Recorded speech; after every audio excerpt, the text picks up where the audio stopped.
ಮತಗಳನ್ನು ಉಸಿರೆಂದವನು ಹೊಸ ಚರಿತೆಯ ಬರೆದನು ಕೆಂಪೇಗೌಡ. ರಣ ಕಲಿಯುವನು ರಣ ಹುಲಿಯುವನು ರಣ ಪಡೆಗಳಿ ರಾಜಮಾರ್ತಾಂಡ ಧರ್ಮ ಕೋದಂಡ ಭೈರವ.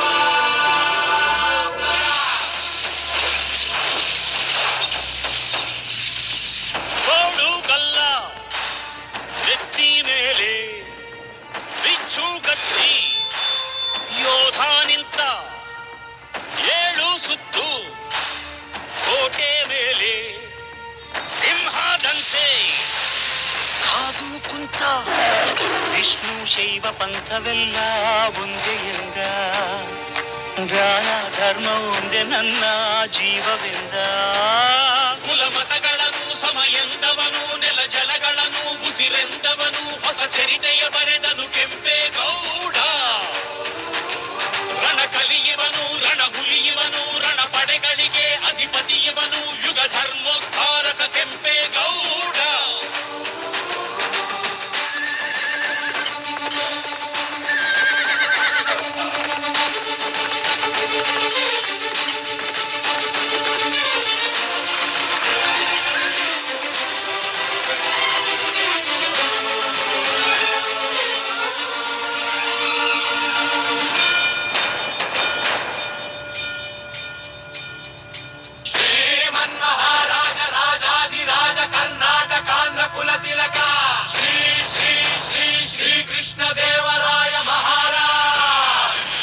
ಗೋಪಾಲನವರಿಗೆ ಅನಂತ ಕುಮಾರ್ ಸರ್ ಅವರಿಗೂ ಸಹ ಕಾರ್ಯಕ್ರಮಕ್ಕೆ ಸ್ವಾಗತವನ್ನು ಕೊಡ್ತಾ ಇದ್ದೀವಿ. ಮಂಡಲದ ಎಸ್ ಪಿ ಮೋರ್ಚಾದ ಅಧ್ಯಕ್ಷರಾದಂತಹ ನಾರಾಯಣ ಸ್ವಾಮಿ ಸರ್ ಅವರಿಗೂ ಸಹ ಕಾರ್ಯಕ್ರಮಕ್ಕೆ ಸ್ವಾಗತವನ್ನು ಕೊಡ್ತಾ ಇದ್ದೀವಿ. ಹಾಗೂ ಮಂಡಲದ ಎಸ್ ಪಿ ಮೋರ್ಚಾದ ಅಧ್ಯಕ್ಷರಾದಂತಹ ವಿನೋದ್ ಸರ್ ಅವರಿಗೂ ಸಹ ಕಾರ್ಯಕ್ರಮಕ್ಕೆ ಸ್ವಾಗತವನ್ನು ಕೊಡ್ತಾ ಇದ್ದೀವಿ. ಹಾಗೂ ವಾರ್ಡಿನ ಉಪಾಧ್ಯಕ್ಷರಾದಂತಹ ಅವರಿಗೂ ಸಹ ಸ್ವಾಗತವನ್ನು ಕೊಡ್ತಾ ಇದ್ದೀವಿ. ಸುರ್ಗಿ ನಾಗರಾಜನ್ ಅವರಿಗೂ ಸಹ ಕಾರ್ಯಕ್ರಮಕ್ಕೆ ತಮ್ಮೆಲ್ಲರಿಗೂ ನಾಡಪ್ರಭು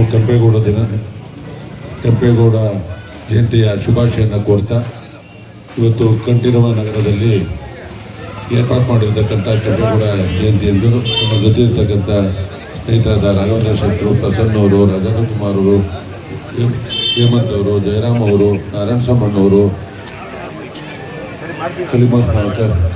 ಕಲಿಮಲ್ ಅವರು, ಭೈರಪ್ಪ ಅವರು, ನಾಗರಾಜ್ ಅವರು, ಹನುಮಂತವರು, ನಮ್ಮ ಬೆಟ್ಟಗೌಡರು, ಶ್ರೀನಿವಾಸ್ ಅವರು, ವಿನೋದ್ ಅವರು, ರಂಗಸಮ್ಮನವರು, ಶ್ರೀನಿವಾಸ್ ಅವರು, ಎಲ್ಲ ಮುಖಂಡರುಗಳು ಇಲ್ಲಿದ್ದೀವಿ.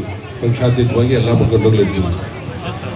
ನಾಡಪ್ರಭು ಕೆಂಪೇಗೌಡರು 500 ವರ್ಷಗಳ ಹಿಂದೆ ಬೆಂಗಳೂರು ಯಾವ ರೀತಿ ಬೆಳಿಬೇಕು ಅಂತಕ್ಕಂಥದ್ದನ್ನ ಯೋಚನೆ ಮಾಡಿ ವಿಜಯನಗರ ಅರಸು ಅಚ್ಯುತರಾಯರಿಂದ ಈ ಭಾಗವನ್ನು ಬಿಡಿಸ್ಕೊಂಡು ಬೆಂಗಳೂರಿನ ನಾಡಪ್ರಭುವಾಗಿ ಈ ಹಳೆ ಬೆಂಗಳೂರು ಏನಿದೆ, ಹಲಸೂರು ಇರ್ಬೋದು, ಯಲಹಂಕ ಇರ್ಬೋದು, ಈ ಚಾಮರಾಜಪೇಟೆ, ಈ ಎಲ್ಲ ಹಳೆ ಭಾಗವನ್ನು ಬಿಡಿಸ್ಕೊಂಡು ಅವತ್ತು ಏನು ಅಭಿವೃದ್ಧಿ ಮಾಡಿದ್ರು, ಕೆರೆ ಕಟ್ಟೆ ಕಟ್ಟಿದ್ರು, ಕೋಟೆ ಕಟ್ಟಿದ್ರು, ಪಾರ್ಕ್ಗಳನ್ನು ಮಾಡಿದ್ರು. ಬಹುಶಃ ಇವತ್ತು ಅವರು ಎಲ್ಲ ಸಮುದಾಯದ ನಾಯಕರಾಗಿದ್ದರು. ಬರೀ ಒಕ್ಕಲಿಗ ನಾಯಕರಲ್ಲ, ಯಾವ್ಯಾವ ಸಮುದಾಯ ಯಾವ್ಯಾವ ವ್ಯಾಪಾರ ಮಾಡುತ್ತೆ ಆ ಊರುಗಳನ್ನು ಕಟ್ಟಿದ್ರು. ಚಿಕ್ಕಪೇಟೆನಲ್ಲಿ ಚಿಕ್ಕಪೇಟೆ, ಬಳೆಪೇಟೆ, ರಾಣಸಿಂಗಪೇಟೆ 64 ಸಮುದಾಯಗಳಿಗೆ ಅಲ್ಲಿ ದೇವಸ್ಥಾನಗಳನ್ನು ಕಟ್ಟಿದ್ರು. ಅಲ್ಲಿ ವ್ಯಾಪಾರ ಸ್ಥಳಗಳನ್ನಾಗಿ ಮಾಡಿದ್ರು. ಆ ವ್ಯಾಪಾರ ಸ್ಥಳ ಇವತ್ತು ನಾವು ಚಿಕ್ಕಪೇಟೆನಲ್ಲಿ ಒಂದು 15-20 ಸೈಟ್ ಇದ್ರೆ ಸಾಕು ಬದುಕೋದಕ್ಕೆ ಒಂದು ಕುಟುಂಬ. ಅವರೇ ಶ್ರೀಮಂತರು. ಕೋಟ್ಯಾಂತರ ರೂಪಾಯಿ ವ್ಯವಹಾರ ನಡೀತಕ್ಕಂಥದ್ದು ಎಲ್ಲಾದರೂ ಇದ್ರೆ ಅದು ಚಿಕ್ಕಪೇಟೆನಲ್ಲಿ ನಡೀತಕ್ಕಂಥದ್ದು. ಅದು ನಾಡಪ್ರಭು ಕೆಂಪೇಗೌಡರು ಅವತ್ತಿನ ಕಾಲದಲ್ಲಿ 64 ಗ್ರಾಮಗಳನ್ನು ಗುರುತಿಸಿ ಅವರವರ ಸಮುದಾಯಕ್ಕೆ ತಕ್ಕಂತೆ ಅಲ್ಲಿನ ವ್ಯಾಪಾರಗಳನ್ನು ಮಾಡಿ ಅವರ ಸಮುದಾಯದ ಪ್ರಕಾರ ಅಲ್ಲಿ ದೇವಸ್ಥಾನಗಳನ್ನು ಕಟ್ಟಿ ಇವತ್ತು ಕೆಂಪಾಬುದಿ ಕೆರೆ ಇರ್ಬೋದು, ಹಲಸೂರು ಕೆರೆ ಇರ್ಬೋದು, ಇವೆಲ್ಲ ಆಗಿರ್ತಕ್ಕಂಥದ್ದು ನಾಡಪ್ರಭು ಕೆಂಪೇಗೌಡರ ದಿನದಲ್ಲಿ. ಇವತ್ತು ಅಣ್ಣಮ್ಮನ ದೇವಸ್ಥಾನ ಇರ್ಬೋದು, ಗಂಗಾಧರೇಶ್ವರ ದೇವಸ್ಥಾನ ಇರ್ಬೋದು, ಶಿವಗಂಗೆಯ ದೇವಸ್ಥಾನ ಇರ್ಬೋದು, ಇವೆಲ್ಲ ಜೀರ್ಣೋದ್ಧಾರ ಮಾಡಿರ್ತಕ್ಕಂಥದ್ದು ನಾಡಪ್ರಭು ಕೆಂಪೇಗೌಡರು ಅಂತಕ್ಕಂಥದ್ದನ್ನ ನಾವು ತಿಳ್ಕೊಂಡಿದ್ದೇವೆ.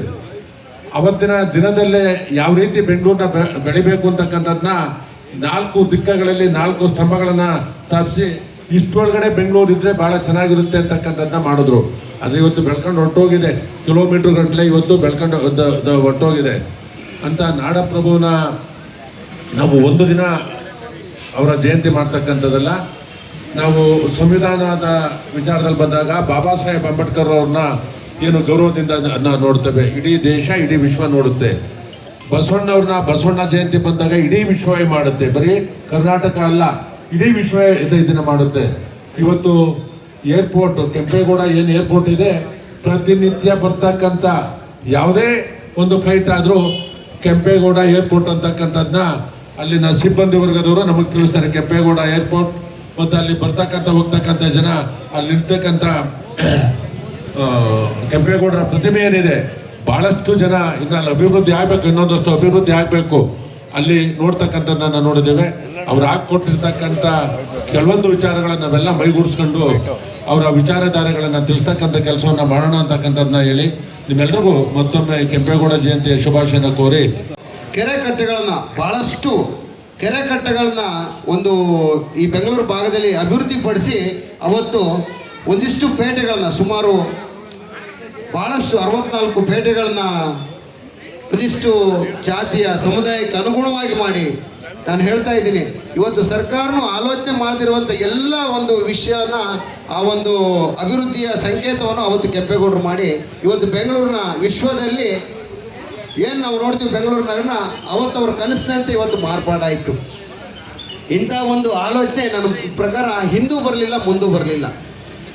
ಅಂಥ ಒಂದು ಕೆಂಪೇಗೌಡರ ಈ ಜಯಂತ್ಯೋತ್ಸವನ ಇವತ್ತು ಬೆಂಗಳೂರು ನಗರದಲ್ಲಿ ವರ್ಷಂಪ್ರತಿ ಜಾಸ್ತಿ ಆಗ್ತಿದೆಯಲ್ಲ, ಇದು ನಿಜವಾದ ಒಂದು ಈ ನಗರದ ಒಂದು ಶೋಭೆಯ ಸಂಕೇತ ಅಂತ ನಾನು ಹೇಳಲಿಕ್ಕೆ ಇಷ್ಟಪಡ್ತೀನಿ.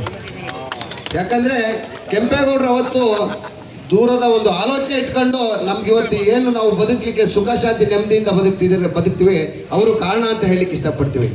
ಆದರೆ ಇವತ್ತು ನಮ್ಮ ನೆಚ್ಚಿನ ಪ್ರಧಾನಮಂತ್ರಿ ನರೇಂದ್ರ ಮೋದಿಜಿಯವರು ಕೂಡ ಅಷ್ಟೇ ಇವತ್ತೇನಾದರೂ ಭಾರತವನ್ನು 3ನೇ ಸ್ಥಾನದತ್ತ ಕೊಂಡೊಯ್ತಿದ್ದಾರೆ ಅಂದರೆ ಅದು ಸಲ್ಲಬೇಕಾಗಿದ್ದು ನಮ್ಮ ನರೇಂದ್ರ ಮೋದಿಜಿಯವರಿಗೆ. ಇವತ್ತು ನಾವ್ಯಾರಾದ್ರೂ ಬೇರೆ ವಿದೇಶಕ್ಕೆ ಹೋಗ್ಬಿಟ್ರೆ ಭಾರತೀಯರಂದರೆ ಭಾಳ ಚೆನ್ನಾಗಿ ಒಂದು ಗೌರವ ಕೊಟ್ಟು ನಮ್ಮನ್ನ ವಾಪಸ್ ಕಳಿಸ್ತಾರೆ ಅಂತ ಹೇಳಿದ್ರೆ ಅದು ಸಲ್ಲಬೇಕಾಗಿದ್ದು ನರೇಂದ್ರ ಮೋದಿಜಿಯವರಿಗೆ. ಯುದ್ಧಗಳ ಸಂದರ್ಭದಲ್ಲಿ ಗೊತ್ತು, ನಮ್ಮ ಗೋಪಾಲಣ್ಣವರು ಕೂಡ ನಮ್ಮ ನೆಚ್ಚಿನ ನಾಯಕರು ಕೂಡ ಆ ಯುದ್ಧ ಸಂದರ್ಭದಲ್ಲಿ ಯಾರ್ಯಾರಿಗೆ ಫೋನ್ ಮಾಡಬೇಕು, ನಮ್ಮ ಭಾರತೀಯರನ್ನ ಕರ್ಕೊಂಬರ್ಲಿಕ್ಕೆ ಅವ್ರ ಪಾತ್ರನೇ ಇದೆ. ಅದು ನಮ್ಮ ಹೆಮ್ಮೆ, ಈ ಕ್ಷೇತ್ರದ ಹೆಮ್ಮೆ, ರಾಜ್ಯದ ಹೆಮ್ಮೆ.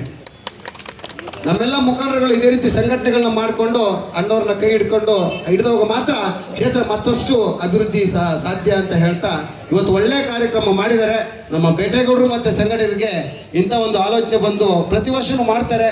ಬಂದಂಥ ಎಲ್ಲ ಮುಖಂಡರುಗಳಿಗೂ ಮತ್ತೊಮ್ಮೆ ನಾನು ಹೇಳ್ತಾ, ಜಯರಾಮಣ್ಣ ಇದ್ದಾರೆ, ಹೇಮಂತ್ ಅವರು ಇದ್ದಾರೆ, ಕೆಲವ್ರ ಹೆಸರು ಹೇಳಲಿಲ್ಲ, ಕಲಿಮಲ್ ಅವರು ಇದ್ದಾರೆ, ಎಲ್ಲ ಮುಖಂಡರು, ರಂಗಸಮಣ್ಣ ಇದ್ದಾರೆ, ಎಲ್ಲ ಮುಖಂಡರುಗಳಿಗೂ ಮತ್ತೊಮ್ಮೆ ಧನ್ಯವಾದ ತಿಳಿಸ್ತಾ ನಾನು ಮಾತು ಮುಗಿಸ್ತೀನಿ. ಜೈ ಹಿಂದ್, ಜೈ ಕೆಂಪೇಗೌಡ್ರಿ. ಹೆಚ್ಚಿನ ಜನಪ್ರಿಯ ಶಾಸಕರಾದ ಗೋಪಾಲಯ್ಯ ಅವರೇ, ಮಂಡಲ ಅಧ್ಯಕ್ಷರಾದ ರಾಘವೇಂದ್ರ ಶೆಟ್ಟಿ, ಮಾಜಿ ಮಂಡಲ ಅಧ್ಯಕ್ಷರು ಪ್ರಸನ್ನ ಅವರೇ, ಹಾಗೂ ಎಲ್ಲ ಮುಖಂಡರು, ಯಾಕಂದರೆ ಒಬ್ಬರ ಹೆಸರು ಬೇಜಾರಾಗ್ತದೆ ಸರ್. ನಾನು ಹೇಳೋದೊಂದಿಷ್ಟೇ ನೋಡಿ, ನಾವು ಕೆಂಪೇಗೌಡರ ಜಯಂತಿಯನ್ನು ಮಾಡ್ತೀವಿ, ವರ್ಷ ಮಾಡ್ತೀವಿ. ಬಟ್ ನಾವು ಸಾಧಿಸ್ತೀವಿ, ಕೆಂಪೇಗೌಡರು ಏನು ಮಾಡಿದರು ಇವತ್ತು ಅವರು ವಿಶ್ವದಲ್ಲಿ ಹೆಸರು ಮಾಡಿದ್ದಾರೆ. ಕೆಂಪೇಗೌಡರು ಬರೀ ಬೆಂಗಳೂರಿಗೆ, ಕರ್ನಾಟಕಕ್ಕೆ ಮಾತ್ರ ಸೀಮಿತವಲ್ಲ, ದೇಶ ವಿದೇಶಗಳಲ್ಲಿ ಇವತ್ತು ವಿದೇಶದವರು ಅವರು ಕೂಡ ಮಾಡೋಕ್ಕೆ ಶುರು ಮಾಡಿದ್ದಾರೆ. ನಾವು ಹೆಂಗೆ ಬಳೆಪೇಟೆ, ಚಿಕ್ಕಪೇಟೆ ಮಾಡಿದ್ದೇವೆ, ಅವರು ಸಿಟಿಗಳನ್ನು ಮಾಡೋಕ್ಕೆ ಶುರು ಮಾಡಿದ್ದಾರೆ. ಏನಂದ್ರೆ ಇವತ್ತು ನೋಡಿ, ವಿದೇಶಕ್ಕೆ ನಾವು ಹೋಗ್ತೀವಿ ಒಂದು ವಸ್ತು ತರಬೇಕಂದ್ರೆ ಮೊದಲೆಲ್ಲ ಕಷ್ಟ ಇತ್ತು, ಯಾಕಂದರೆ ಒಂದೊಂದು ವಸ್ತು ಒಂದೊಂದು ಕಡೆ ಹೋಗಬೇಕಾಗಿತ್ತು. ಈಗ ಎಲ್ಲ ಕಡೆ ಚೈನಾದಲ್ಲೂ ನೋಡಿ ಯಾವುದಾದ್ರು ಒಂದು ವಸ್ತುಗಳಿದೆ, ಪ್ರತಿ ಕಡೆ ಈಗ ಒಂದು ಜಾಗಕ್ಕೆ ಹೋದರೆ ಎಲ್ಲ ಅದೇ ವಸ್ತುಗಳು ಸಿಗುತ್ತೆ. ಅದೆಲ್ಲ ಕೆಂಪೇಗೌಡರು ಅವರು ತೋರಿಸ್ಕೊಟ್ಟ ಒಂದು ದಾರಿ ಅಂತ ಹೇಳಲಿಕ್ಕೆ ಬಯಸ್ತೀನಿ. ನಾವು ಕೂಡ ಏನೇ ಕೆಲಸ ಮಾಡಿದ್ರೆ ಒಂದು ದೂರದೃಷ್ಟಿ ಇಟ್ಕೊಂಡು ಕೆಲಸ ಮಾಡಬೇಕು. ನಮ್ಮ ಶಾಸಕರಾದ ಗೋಪಾಲ ಅವರು ಕೂಡ ಏನೇ ಕೆಲಸ ಮಾಡಿದ್ರೆ ಒಂದು ದೂರದೃಷ್ಟಿ ಇಡ್ತಾರೆ, 4 ಜನರನ್ನು ಕೇಳ್ತಾರೆ, ಹಾಗೂ ತಿಳ್ಕೊಂಡು ಮಾಡ್ತಾರೆ. ಅದನ್ನು ಅದೇ ಥರ ಇವರು ನಡೆದು ಬಂದ ದಾರಿಯನ್ನು ನಾವು ಕೂಡ ಮಾಡ್ಕೊಂಡು ಹೋಗ್ಬೇಕು ಅಂತ ಹೇಳಿ ನಾನು 2 ಮಾತುಗಳನ್ನು ಮುಗಿಸ್ತೀನಿ. ಜೈ ಹಿಂದ್, ಜೈ ಕರ್ನಾಟಕ. ನಮ್ಮ ನೆಚ್ಚಿನ ನಾಯಕರಾದಂಥ ಗೋಪಾಲಣ್ಣನವರಿಗೆ ಧನ್ಯವಾದಗಳು. ಹಾಗೂ